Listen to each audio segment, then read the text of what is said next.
Good evening, everybody. And welcome to TGI Sports Talks College Sports Huddle, where we're focused on college basketball now, but we've got some football news probably to chat about and a little bit of everything. So please bring your topics, bring your questions, bring your comments, and let's have some fun for an hour and a half. We'll start replaying the show, by the way, on the McGrath Podcast Network. I think that's on YouTube, by the way, and we'll be replaying the show on, I believe, Thursday nights at 9 o'clock as well, if that's something that is important to you. But welcome, everybody, on Facebook, YouTube, Twitter. All the groups that you see scrolling, our favorite group scrolling. We've got dozens and dozens and dozens of other groups that allow us to share our content, and we thank them every day and every night for their support, which has been unyielding, both on Facebook and we're starting to grow on YouTube, and we're going to be focused on that, as I've talked about in the past. So a couple of them you see scrolling to the bottom: John Gonzalez at the Sports Authorities, Greg Rawlings at America's Pastime, Bowen Can over at Bottom Line Sports podcast. They do a great job over there, which is broadcast live on Let's Talk Sports, and the old Dan Harris network that Tanner D is doing such a great job with.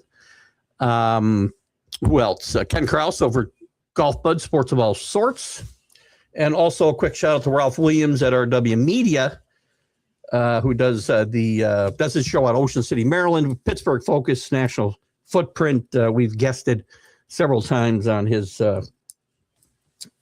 Sports Corner on Tuesdays from 4 to 6 p.m. Eastern. He does that show with Smoke and Jim Frazier. Tonight we'll be on at 8:30 with Robert Butler on Sportscope as well. If you want to catch us on Facebook and YouTube, I think both you can catch us there. And we're live on the McGrath Podcast Network, as I said.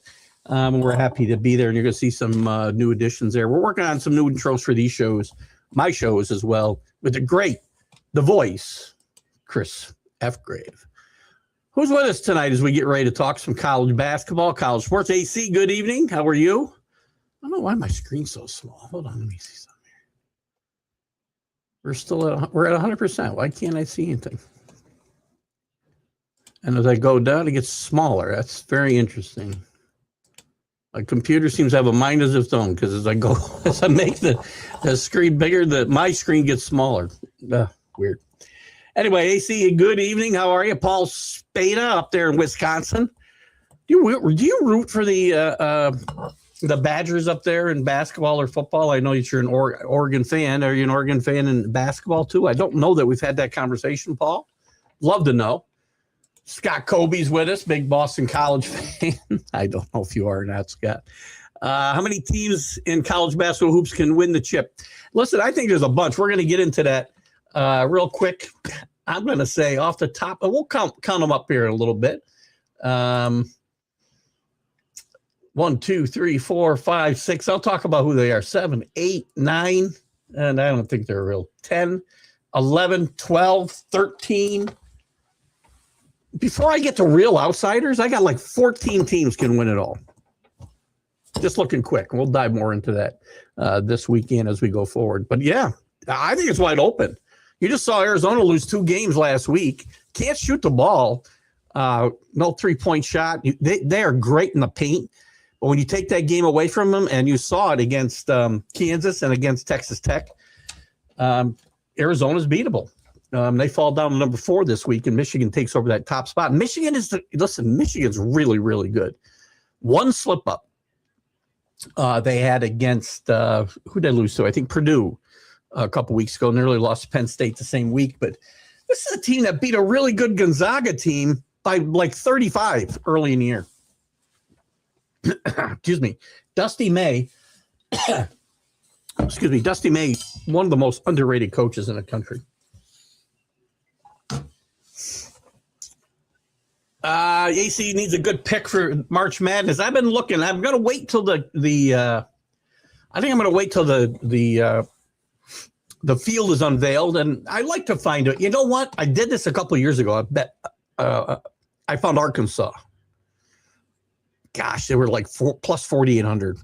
really good. They were playing under Musselman at the time. I like Arkansas again this year. They're playing really good basketball right now. That's a team to kind of watch out for. You don't want to look for quality. Scott is good at this, or value, I should say, value. I think St. John's would be a good shot. I think Arkansas would be a good shot. Florida is going to be a good price. Florida's playing great basketball right now. Got off to a great start, and you wouldn't think the defending champions would be like a sleeper pick, but they are still only 12th in the country. They've been moving up consistently week over week. They're out of the top 25 for a little bit. Playing really good basketball. They're Todd Goulden as well. No Badgers, no. Still Oregon in basketball. I'm sorry. Kansas? Come on. Where's Danny? I don't want to be the guy to get on you. Got in nice on the TGI side. Comment section not active. What? Where are you? So you're on my side? Let me try something here. So you're talking TGI. That's going to piss me off. So we're live. Yeah, we got comments coming in there, Danny. AC's comments from there. Paul's from there. That's really weird. Don't ask me to explain Facebook. This is why we're going to be converting over the next year or so as much as we can to YouTube. Many other reasons, too. There's Chris F. Graves, speaking of him. So I'm not sure. Maybe you were in there. I did start it a tad late because I found that if I just wait till I start the broadcast live and then add TGI Sports Talk, it'll go live. You got to play these little games or Facebook is screwing with you all the time. So let me know if you can get in there, Danny, because I do see other comments on that side. Anyway, Chris F. Grave, happy birthday, Larry Johnson, 57. He was a great player at UNLV. That UNLV team was great. Two back-to-back seasons they had. If you remember, I think they played, if I'm not mistaken, they played Duke 2 years in a row in the final. Lost the first time. I think they got killed the first time. And then won the second time. I might have it reversed. But that was a great, great Duke team. Danny thinks it's finally going to be Gonzaga's year. Listen, nothing expected of them. All the years that Mark Few and Gonzaga have had all these great expectations as a mid-major, which they still are, even though they're moving to the Big 12 next year. It's still a mid-major, sorry. Just basketball only, they're moving to the Big 12. But this year, nothing was expected of Gonzaga. I think they started the season unranked, and they're now, 12th, 11th in the country. They've only got 2 losses, one of them to Michigan, as I said. I think they had one recently. I mean, they got absolutely hammered by Michigan early in the season.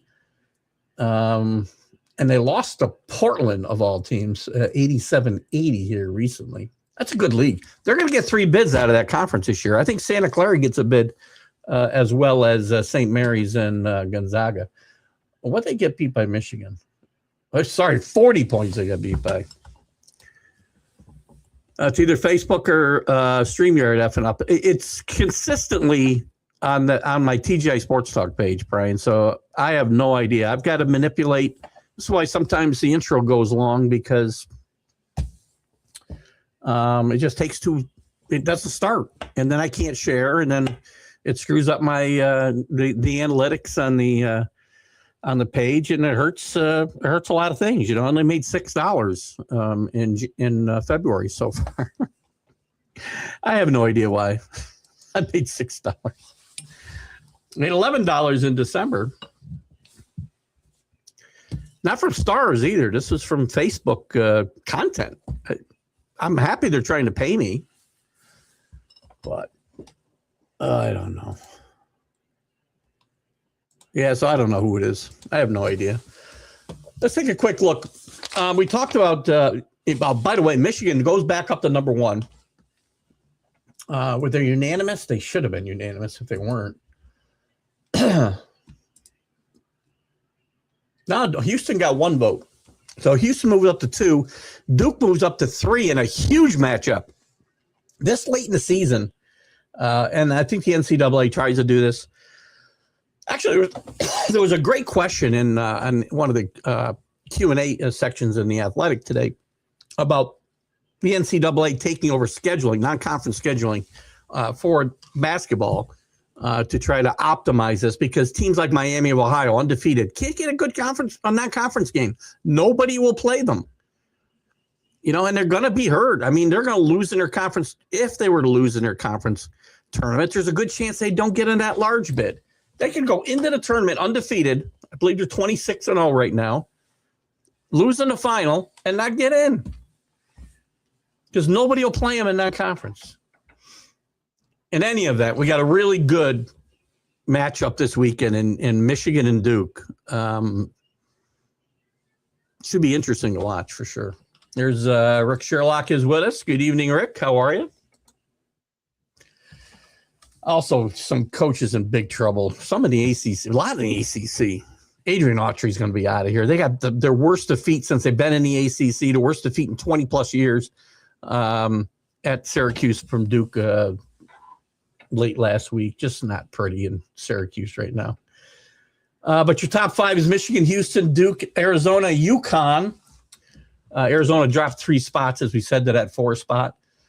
All these teams are contenders for the national championship, to Scott's question earlier. The second 5, Iowa State, Purdue, Kansas, Nebraska, starting to show some cracks. Nebraska. I do not think Nebraska is a legitimate national championship contender. We'll find out. Illinois, one of the best shooting teams in the country. Defense may be a little suspect. I think Illinois is a true contender. I like Bruce Underwood as the coach there, and that rounds out your top 10. Then you got Gonzaga, Florida, who's moving up with a bullet up to number 12 now, playing their best basketball. Maybe we'll get a second repeat champion, and well, that'd be 2 back-to-back champions in 4 years. That'd be interesting. Texas Tech starting to fail a little bit. They did lose the other night. They had the big win against Arizona last week, and then they lose to slipping my mind who they lost to now last night. They lost to Arizona State, who's not playing very well. Bobby Hurley's job's on the line there at Arizona State. So bad loss for Texas Tech. A little bit of a letdown game, not going to affect their getting in the tournament, will affect their seeding potentially at some point. Virginia and Michigan State round out the top 15. Michigan State with a big win over UCLA last night. UCLA's starting to hit the bubble, I think, Danny. I'm not sure. What do you think? Carolina beaten badly, their top player out for the season. Carolina 20-5. ACC's not going to have a bunch. Who would have thought we're going to get to a season where we got the Big East with 3 teams getting in, because the middle of that league is not as good. Creighton's not as good. Marquette's not as good. The bottom of the league has been terrible forever. And the ACC's not going to have a lot of entries, I don't think, either. Speaking of the Big East, St. John's is up to 17. They're going to be dangerous come tournament time. St. Louis loses to Rhode Island last night. They'll fall backwards. They're 18. Vanderbilt, Arkansas, who again, a sleeper for the tournament, round out the top 20. And the last 5, Louisville, Miami of Ohio, now 26-0 after beating UMass last week. BYU, they're going to be without their star player as well, so that's going to hurt them in the postseason. Wisconsin and Alabama, another team to keep an eye on in the tournament. Teams that are going to be a little bit lower ranked. Who dropped this week? Clemson and Kentucky drop out. Clemson's heading towards the bubble. I mean, I think St. Louis, because again, if they don't win the A-10, they're not only going to get 2 bids, they're not getting 3. They better not go out early in that tournament. St. Louis, Kentucky. Can't read my writing on that one. I did write down Miami. Both Miamis might be on the bubble if they weren't to win conference tournaments. Oh, what do we got here? Danny, you want to remember the loss Indiana to the in the finals, but then they didn't lose to Indiana in the finals, did they? They beat Duke 103 to like 74. I thought they played back-to-back. Let me just check that out. I don't think they lost to Indiana in the final, though. I know they went to back-to-back. I could be totally wrong here because my Rebels. Let's see. Sure, you're not going to give me what I want? Maybe if I spelled it right. Let's see, NVL. You know I need to know the answers to these things, right? Let's put in basketball. All right, let's see what we get here. We need Wikipedia. That'll work.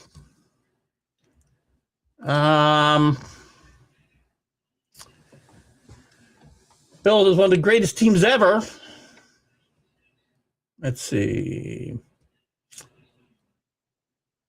1980 championship was all UNLV. They ran around 103.73, so it's got to be the year after they lost to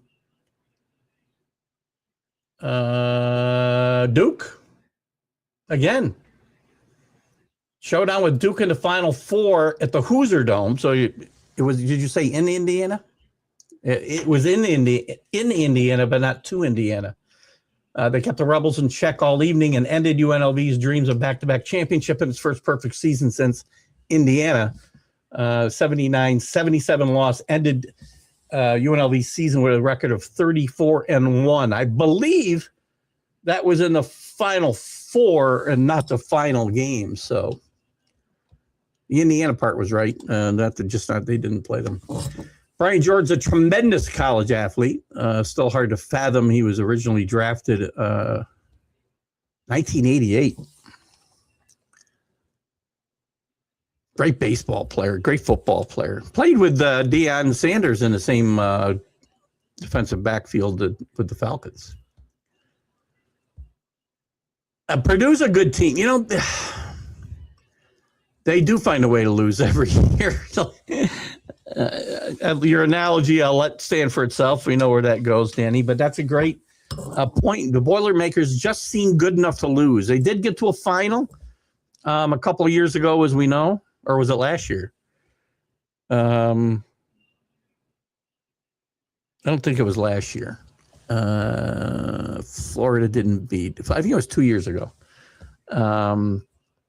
Matt Painter's a really good coach, but again, they had a history of going out like in the second round for the longest time.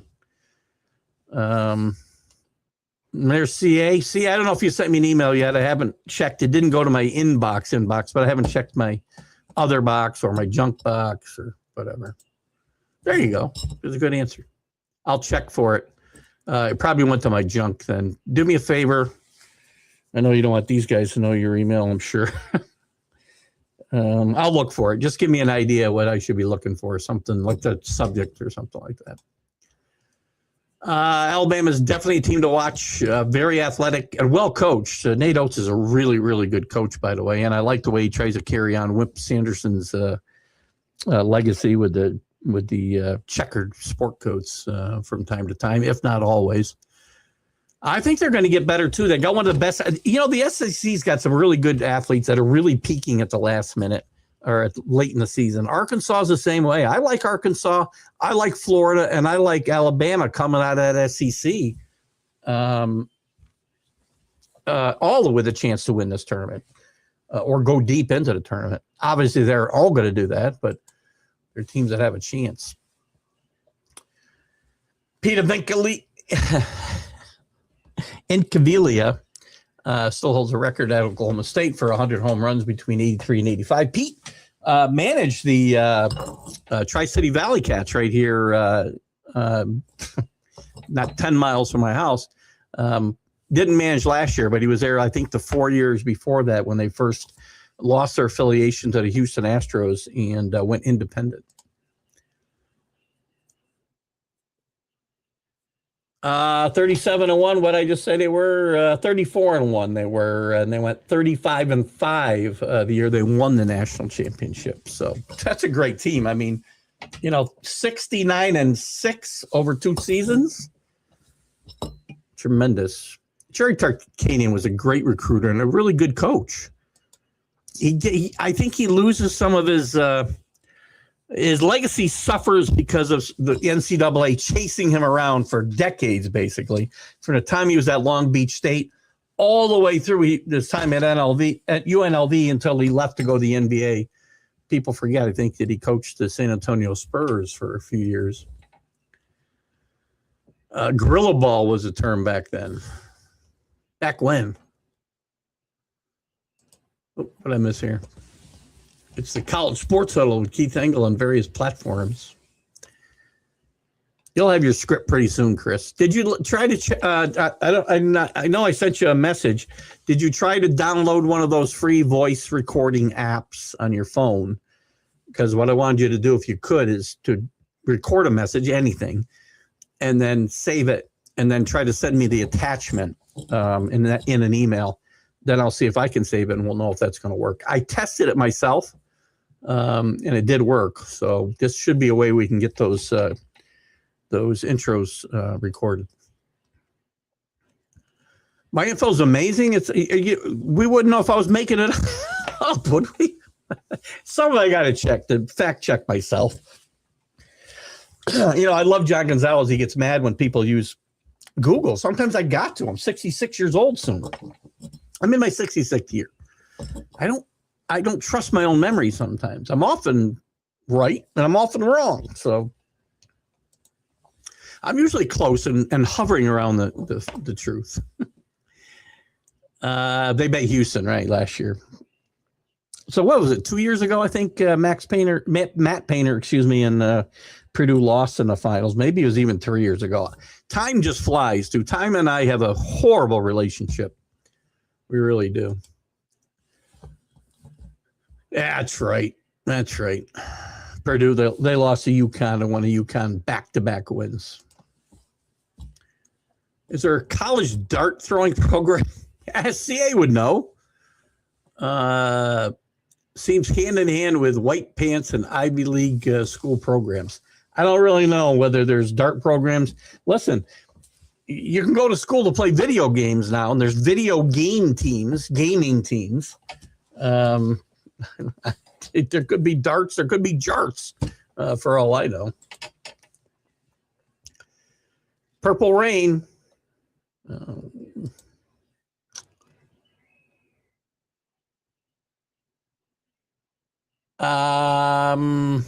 What do I think of Kansas? Kansas is very up and down. If we're talking about, if that's what the question is. I don't know what Flory, Kansas is, but here we go. A great player. There's some great players on Kansas. Listen, anytime you got the resources that Kansas has, Kansas is always going to have great athletes. Bill Self is a great coach, and if he gets the right guys who can play together, they're going to make a run. It's been a little while since Kansas made a run, I think, into the deep into the tournament, Final Four, let's say. Top of my head. But they're always, a contender. They are this year. They've beaten Arizona State, who's the best team in the country. They've beaten Iowa State. They just got lost a rematch that I'm here this week, I think. But Bill Self is a great coach. He brings in great players. And they're going to continue to do that. It's hard to keep track of all these guys now. And college basketball to me has always been a coach's game, right? Because even when the players were staying there, they were there 4 years, and the coaches were what sold the game to me. I say that as a guy who grew up watching Al McGuire, Billy and Bobby Knight square off every year.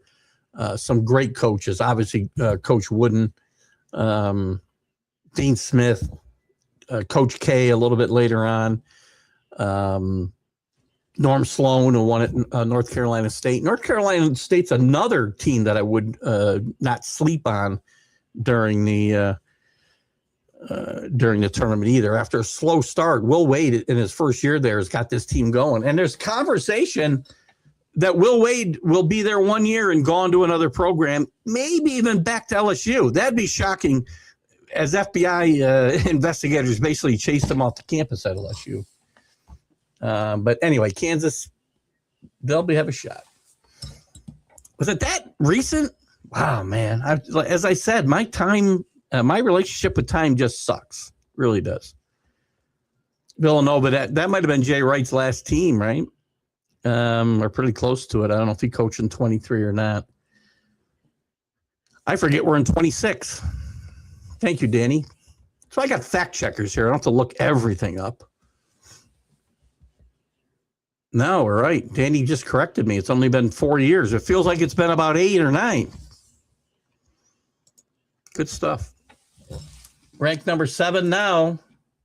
They're going to drop a little bit because they did lose to Iowa State. They're 8 in the AP, by the way. You might be looking at ESPN. I'm not sure. When I'm referring to rankings, it's normally going to be the AP rankings. But they're going to drop out of the top 10 probably with that Iowa State loss. Not far. Maybe they dropped to 10. Depends what the team do around them, right? Lute Olson, another great coach. Great call there, Danny. I mean, when I started watching, he was, I think, if I'm not mistaken, Lute Olson started out at Long Beach State as well as Jerry Tarkanian, and he went to Iowa, then went to Arizona State. Great coach, and he won everywhere. Everywhere he went, he won. Took Iowa to the Final Four with Ronnie Lester. 1979. Louisville beat your UCLA Bruins in the final, if I'm not mistaken. That was Purdue. Check me, Danny. 1979, maybe it's 1980. 1980. Yeah, 79 was Magic and Bird. 1980 is UCLA. Louisville won. UCLA finished second. Purdue and Iowa also in that Final Four. How did I do? Good call on Lute Olson. There's a lot of guys I left out of that, though. Al McGuire was my guy growing up. I loved the Marquette Warriors when I was a kid. Early 70s. Lost Indiana. Lost to Kentucky in a couple regional finals. They finally get over the hump in 74 and lose to a really good NC State team who beat your UCLA Bruins in the semifinals that year. See that? I'm better with the rest. 8. Chris with the late John Candy had a promising start to his goal of playing professional football out of university. Oh, he was a Canadian, right? 6'4", 260. As a youngster, he grew into a much bigger man. A brutal leg injury put the candle out on him. John Candy, one of my favorite actors. I got to tell you, every Thanksgiving, it's Plane, Trains, and Automobiles, right? Not a lot of great Thanksgiving movies. My wife loves Dutch, which is okay, like Ed O'Neill. But Plane, Trains, and Automobiles is a Thanksgiving movie for me. And then Christmas, obviously, there's a ton. The Big East back. Then, oh, God, Danny, you're right. I mean, that was the ultimate coaches league. When it started in 1980, 1979, let me see if I can give you the coaches. You obviously had Boeheim. I want to say there was 8 teams. I could be wrong. Let me see where we go. You had Boeheim. You had Carnesecca at St. John's. You had Bill Raftery at Seton Hall. UConn wasn't. It was Perno, I believe, was still there at UConn. Who am I forgetting? Providence was. I think Providence was might have been still Dave Gavitt. Dave Gavitt, although was the commissioner, I think, from the outset of the Big East. So Providence would have had a different coach. I'm going to say Dave Gavitt for now. Georgetown was obviously John Thompson at 6. Who do I leave out here? At Seton Hall is Raftery. Who am I missing? Oh my God. 2 more teams. I think they started out with 8 teams. I'm going to kick myself when I figure it out, right? I don't think Pittsburgh was there originally. Maybe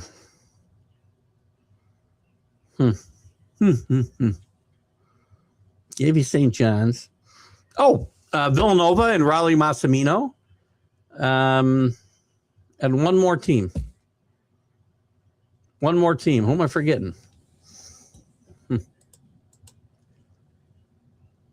Oh, they were monsters when they had Ewing and David Graham in that front court. Painful way to lose when they lost to North Carolina, get Dean Smith's first national championship in 1982. Michael Jordan became Michael Jordan that night. I'm missing one more team, though.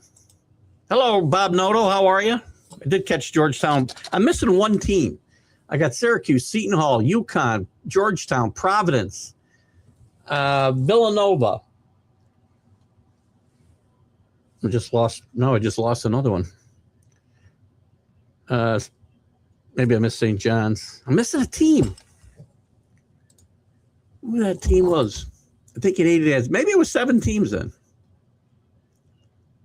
Maybe that's all there was then. And I'm pretty sure. Good to have you with us, Bob.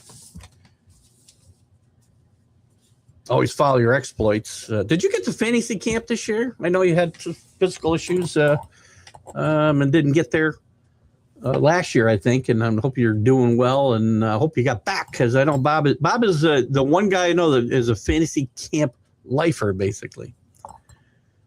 Yankees, by the way. Tark, we'll just say Tark. UNLV biting his towel. Those were the days. Tark was a great coach. As I said, his Long Beach State teams were really, really good. Back in the days when only 24 teams were making the NCAA tournament. Really good teams. Boston College, yes. Dr. Tom Davis, I believe, was a coach at that time. Bob didn't make it to the fantasy camp next year, but he's coming up next year. Maybe he should just go to camp. They need a right-handed hitting first baseman, Bob, so you got to be able to hit as much as Goldschmidt. But this is a college show, so talk about that on the MLB update. Rockney's 881 career winning percentage still stands at the top of the mountain in the coaching of college football. Chris, you got it, brother. You got it.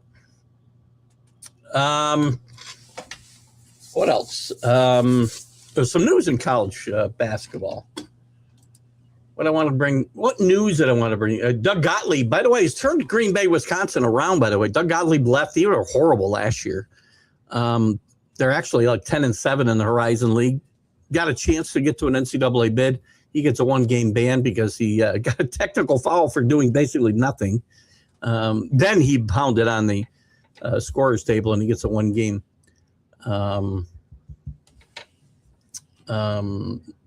suspension for that. At Kansas State, Manhattan, Kansas,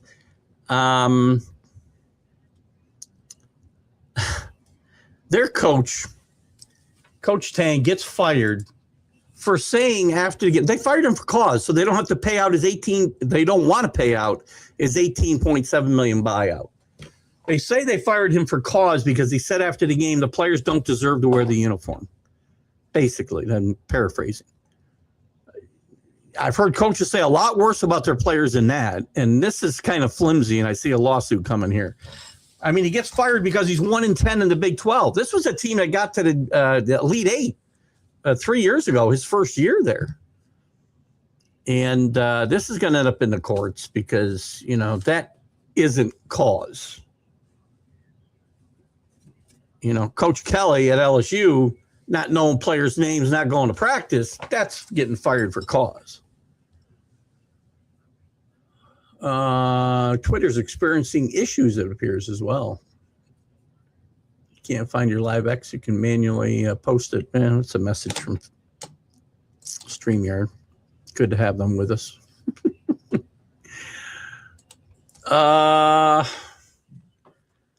Buck Melham, what? I'm Buck Melanoma. Molly. What are you talking about, man? Oh, Uncle Buck, I got it. I get it. I didn't get it right away. Uncle Buck, great movie.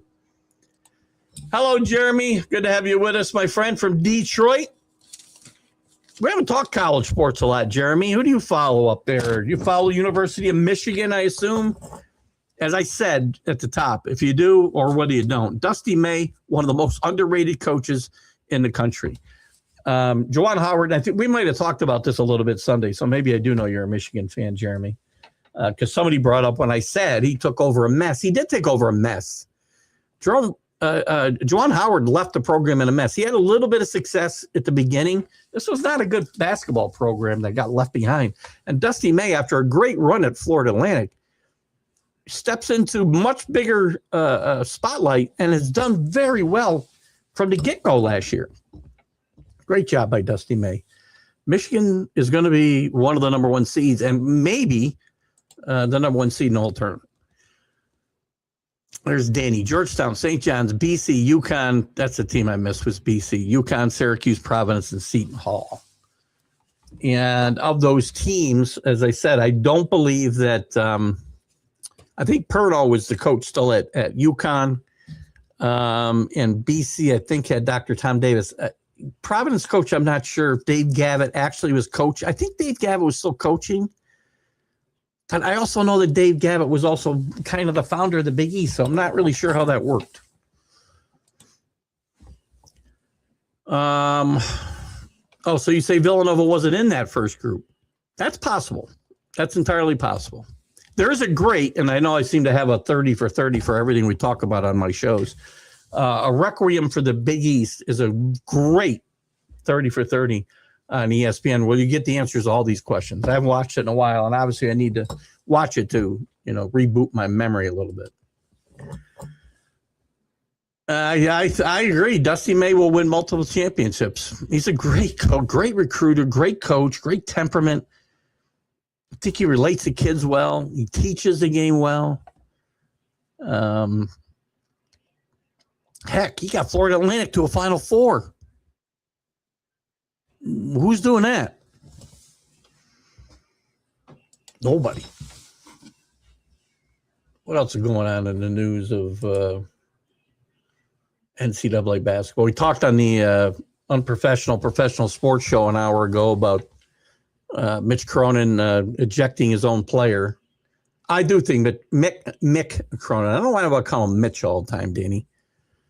Not Danny's favorite coach, but he backs Coach Cronin here in this instance from last night. I don't know what happened that led up to him ejecting his own player because they called a foul on him, and I believe they called it a flagrant 1, but he made it a flagrant 2. There was a funny line by Tom Izzo after the game when he asked if it should have been a flagrant 2, and he said, "Well, Mick made it 1." I don't know what led up to him ejecting his own player. My guess is there was more going on than just that play. Something happened in the student section, and Bo had a clip, or Brian had a clip on the unprofessional sports show of Mick and the writers getting into it a little bit.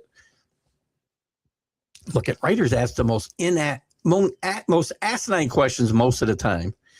And sometimes the coaches just go off on him. What are you going to do? I don't think he really embarrassed himself. I've seen coaches do much worse than what Mick did in that post-game questioning. But, what are you going to do? The guy's frustrated. 30 for 30 on the Big East. Basketball was amazing. I think it's a requiem for the Big East. It's really, really good. You know what? As much as I rag on ESPN, I saw a post on social media the other day that showed like the roster of anchors on ESPN from I don't know what it was. Had to be 30 years ago. And you had Dan Patrick, and you had Charlie Steiner, and you had Cone, Linda Cone, Stuart. Help me out, man. Stuart. It'll come to me. Rich Eisen, ton of guys. I mean, there was like 20 guys there. Miller, all these guys, and all names, and went on to even bigger things in a lot of cases. And now the thing's like unwatchable. That was must-watch TV then. I never missed the 11 p.m. Sports Center. Never. But they do some great stuff. The 30 for 30s is great stuff. Just well done. Any other news I wanted to chat about? I thought I had, we talked about the firings. Steve Lavin, by the way, who I barely knew was back in basketball, has gotten fired again at San Diego in the midst of a horrible season, 5-10 in the West Coast Conference, and has not done well there. 18-47 in conference play over his time there. Not good. And the Yale coach as well,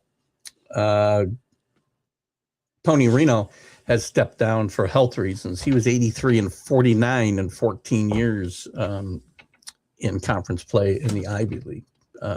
So we wish him the best as well. What else? Not too much there. Let's look at the bracketology this week. And we use Joe Lenardo's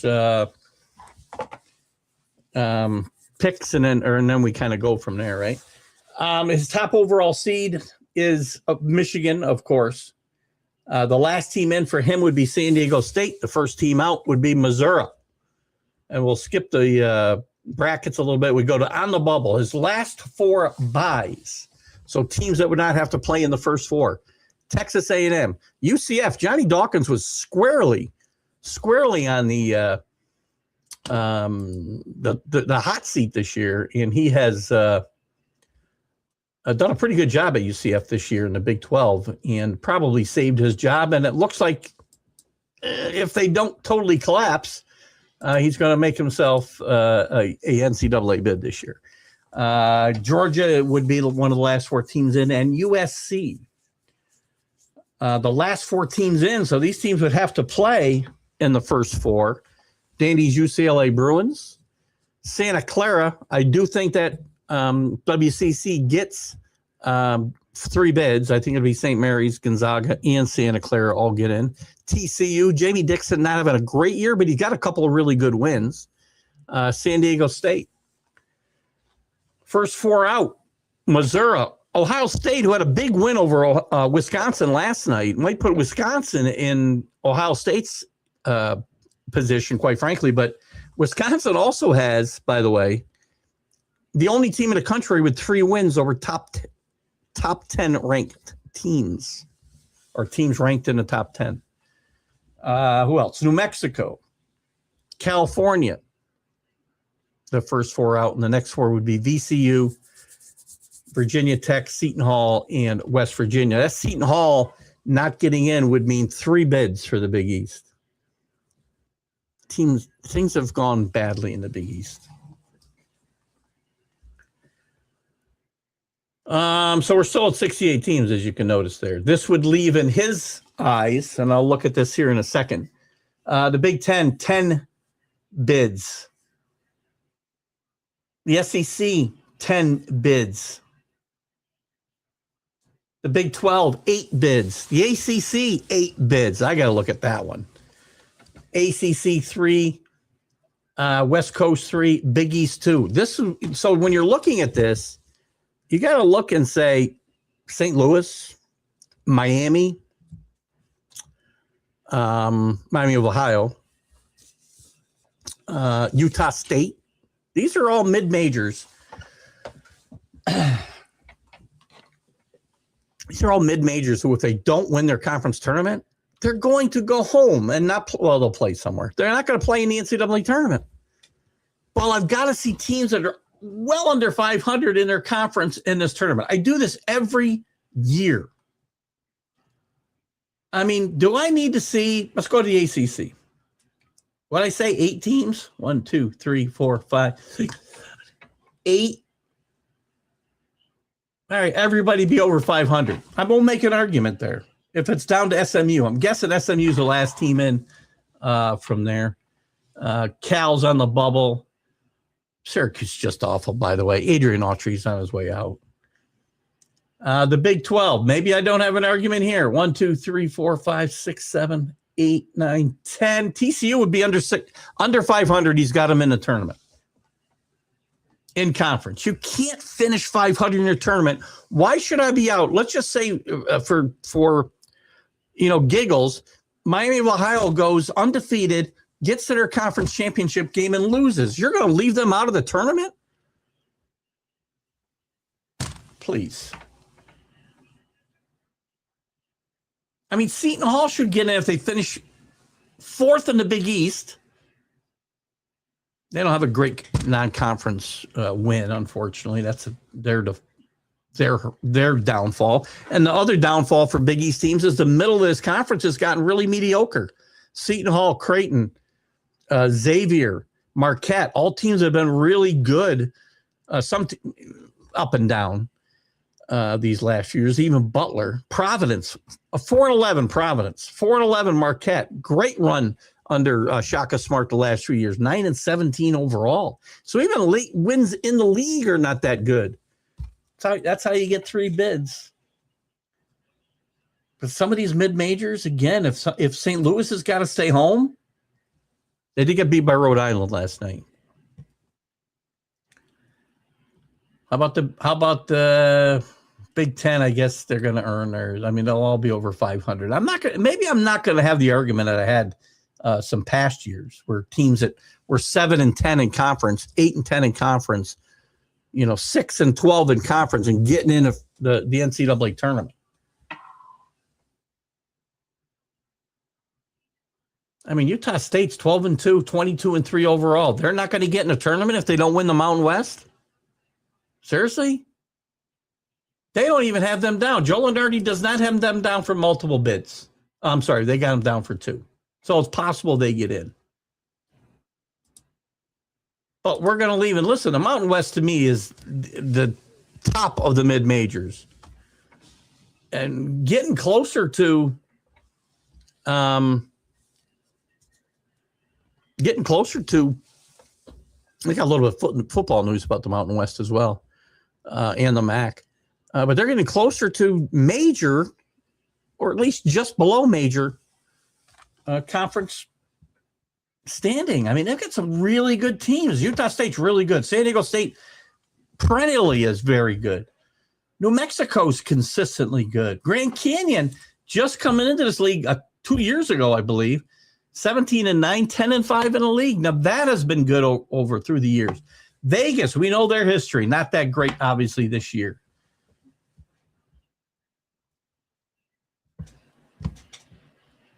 But we got to have 10 teams from the SEC. And Georgia's on the bubble, 6-7 in league. Auburn's on the bubble, 5-7.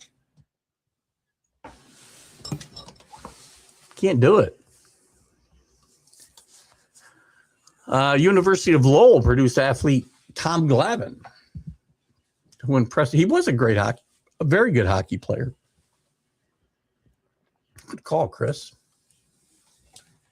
Road Trip, best newer comedy that comes close to the classics. Do I know Road Trip? Was Road Trip? I'm gonna embarrass myself because I'm gonna say something stupid. Cedric the Entertainer and Robin Williams. Yes, tell me, CA. I feel like I'm wrong. Let me look it. Now I'm going to look it up. Oh, I'm way off. That's from 2000. So the newer one is 26 years old, just an FYI. Oh, God, that's not what I was thinking of. Todd Phillips, Sean William Scott, Amy Smart. Wasn't she arrested in Italy? Kidding. I don't know anything. By the way, in college football, before I forget, some news. More teams moving around. Sacramento State is jumping to FBS 1 and going to the MAC. So the MAC is now similar to the Big Ten, going to cover coast to coast. They have Sacramento State, They brought in UMass last year. So the MAC really covers the entire country. And I think in a really, really good move, that's football only. And football only as well. Mountain West is because they lost a bunch of teams to the new Pac-12, the Mountain West did. And they've been replacing them with the Texas states of the world and some others. They brought in North Dakota State from the FCS division. So always a really good team on that level. Hello, JB. How are you, my friend? Good to have you with us. I didn't get an answer from Jeremy on his basketball team. I do think it's Michigan. He told me Sunday, I think. You know, I just talk too much and I don't remember stuff. Got to talk. It's part of the job, right? What else did we want to talk about here? Some guys in trouble. This whole Jerome Tang thing is just, I don't get it. Getting fired for cause is not losing, I guess, depending on your contract language, I guess, but getting fired for cause is usually, cheating on with a Sharon Moore situation, and not just losing. But this smells like a guy who got fired for losing, and that's not a good look. Not a good look at all. Where is I wanted to find here we go, right here. I want to look at some of these coaches that might be in trouble, and I had an old list. I found a much more updated list in the Athletic today. Adrian Autry at Syracuse, 14-11, 5-7 in the ACC. He has not gotten it done. And replacing somebody as iconic as Jim Boeheim was never going to be easy. We know that. But he's 47-42 overall, 22-29 in the ACC since he took over there. And the worse than that is the conference is slipping into national irrelevance. They were never a good fit in the ACC anyway. It hurt their recruiting base in my mind. It didn't help them. They're there as a hostage of the football program. We all know that. As was BC, as was Pittsburgh. I mean, they'd be better off finding a way to go back to the ACC the Big East, just for basketball. But Adrian Autry hasn't done well. Last week they got beat by Duke by 36 or something, the worst defeat there since they joined the ACC. And he also benched Cayenne Anthony, Carmelo's son, this week as well. And Carmelo has posted some very unkind things about the program lately. Oh, anyway, all is very well. Due Date. That's the best newer comedy. Is that the one with Gerard Butler? I don't know. That's not it, right? Seth Rogen. I'm not going to look this one up. I'm going to say Seth Rogen and the girl from Grey's Anatomy, of which I've never watched. Also in trouble, scorching hot seat, Jeff Capel, who always seemed to be on the hot seat at Pittsburgh, had a decent year last year. But this team is now 9-16, 2-10 in the ACC, and he's just been on his way out for a while. And he's got a new athletic director, by the way, since he signed his last contract, not coming back. Steve Forbes at Wake Forest. Wake Forest has been in the dumps for a while. They had some great years when Barry Odom was a coach years ago, with Duncan, and even before that, he had some really good teams, but they have been irrelevant forever, it seems like, in the ACC. Earl Grant at Boston College, 9-15, 2-9. He may not get fired because they don't have money. They don't have resources, so he may keep his job just so they don't have to pay a buyout. But they've lost to the likes of Central Connecticut this year, and Tulane. Not good. Damon Stoudemire at Georgia Tech. He seems to be a good recruiter. They got some players there and had some players there, but they don't win. 2-10 in the ACC, 11-14 overall. Ed Cooley at Georgetown. Big to do when he got hired at Providence. Very successful at Providence. Expected to bring Georgetown back to relevance. He's 13-11, 5-8. Looks like they're heading for their third straight year without an NCAA berth. And he's brought in some pretty good talent. Had a really good portal season. Speaking of Providence, Kim English there is 11-14, 4-10 in the Big East this year. Hasn't done well since Cooley left. Providence had a pretty good program for a bunch of years. Jake Diebler at Ohio State, 16-8-6. I think he keeps his job. He just had a nice win over Wisconsin here the other night. They make the NCAA tournament. He should be off.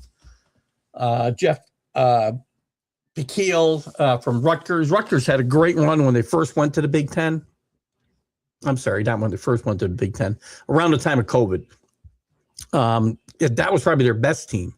They may have won the Big Ten if they'd actually played a tournament, and they may have made a run in the NCAA tournament. They had a couple years after that where they were pretty good, but now they're 2-11 in the conference, 9-15 overall, and he's probably in big trouble.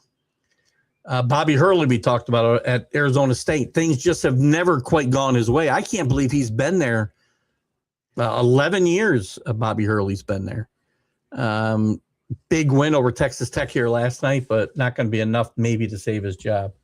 Wes Miller, one of the Flying Miller brothers. There seems to be about 20 of these guys coaching around the NCAA map, but he's in big trouble at Cincinnati, 13-12, 5-7 in the Big 12 this year. We talked about Tang already fired. Matt McMahon, at LSU, 14-10, 2-9 in the SEC. Lot of talk about the fact that he could be fired. Will Wade potentially would be a candidate to come back. He's 59-53 overall and doesn't look terrible, but he's 16-49 in conference since he got there. They'd be on the hook for about $7.5 million if it fires him. But obviously, they fired and paid Brian Kelly $54 million to go away. I don't think they're afraid to spend money. Robert Downey Jr., the top Gen X actor. That was due date? I don't remember it. I don't watch comedies the way I used to. Other coaches, Porter Moser, who was everybody's poster boy when he was brought Chicago, Loyola of Chicago, to the Final Four and had some really good years. He did win 20 games the last couple of seasons consecutively. And Oklahoma's not spending a lot of money on NIL and such for basketball. But he's never finished 500 in the SEC or the Big 12. They've now lost 9 straight games. They had lost 9 straight games. Before they had an upset win over Vanderbilt. Don't know that that's going to be enough to save his job. He's 12-12, 2-9 in the SEC. Lamont Paris, who did a great job at South Carolina for a couple of seasons. Just the second season, he finished second in the SEC, won 26 games and got a 6th seed in the NCAA tournament. Very similar to what Jerome Tang did at K-State. And both of them are on their way out just a couple years later. Anthony Grant at Dayton may be in trouble as well, 15-9, 6-5 in the A-10. This is a team that could make a run and win the A-10 title, though. Dayton's got some talent there. Penny Hardaway also deserves mention. Only at 12-11 this year, 7-4 in the ACC. He's had very, very kind of a roller coaster ride there at Memphis. We'll see whether that gets better or not. What else is going on in the world of college basketball we should talk about? Conferences have really covered, I think, with the bracket talk. It's an exciting time. We're only a few weeks away from conference tournaments, and we'll give you good coverage of those and the dates and the start times and the matchups and whatnot in the coming weeks, leading right up into the NCAA tournament. We're only, I think, 3 weeks away from Selection Sunday. This Sunday would be 3 weeks away, I believe, if I'm doing my math right. So we'll have some exciting stuff to talk about there. College baseball has gotten started. We'll try to talk a little bit about that. And it's going to be a fun race. I'll be on, by the way, at 8:30. I'll be on with Robert Butler on Sports Scopes to talk a little by Super Bowl hangover. I think Robert wants to talk about my some sleeper picks for the NCAA tournament. And I've mentioned a couple of the teams that I like who aren't, one of the top 6 or 8 teams in the country. So we'll talk a little bit more about that with Robert. And probably some other topics. About 8:30, I'll be jumping on with him. But we'll wrap this up. You can also remember you can watch these shows and watch all the shows on the McGrath Podcast Network. We're going to be starting to repeat certain shows. All the shows will be repeated at certain times. All my shows will have designated re-air times, which we'll talk about in the future. And also maybe it'll be part of the new intros we do. I don't know. We'll see. I got to talk to Chris. Chris, if you can do me a favor, what do you got here, buddy? If I cough up one more college tidbit, I'll turn myself into the men with the white coats. You did a great job tonight, man. You got John Candy. And who else? You got John Candy on the College Sports Huddle. That's a great job. Great job. Let me know again if you found if you found a voice recorder. Again, you can download it. Go to your games, whatever. I don't know what kind of phone you got. I have an Android, and they call it what do they call it? The Play Store. Apple Store, I think, is what they call it on the iPhone. So whatever you have, you can go there and just look for voice recorders. There's a ton of free options. And then you can record. Do me a favor and record something and send it to me in an email. And we'll see if I can save it and upload it to StreamYard. And then that'll be the first step in getting these things underway. I'll be working on these scripts and getting them to Chris. We'll have some neat new intros to the shows, all our shows, not just this one, but all of them going forward. That's it for tonight, I think, guys. Let me see if I missed anything. You guys got anything last you want to bring up? Oh, by the way, one other piece of news in the in college football, Trinidad Chambliss so far will be returning to Ole Miss as a judge has granted him his 6th year, a local judge. The NCAA can appeal this, though, so this tale may not be over just yet. So we'll keep an eye on that. I guess that's about all I had. My outrage about college basketball, March Madness at-large bids going to these big tournaments and some good teams being left out may be put to the test this year. We'll find out how that goes. Guys, it's Keith Engle for TGI Sports Talk. College Sports Huddle. We'll see you later. Have a great night. Bye-bye.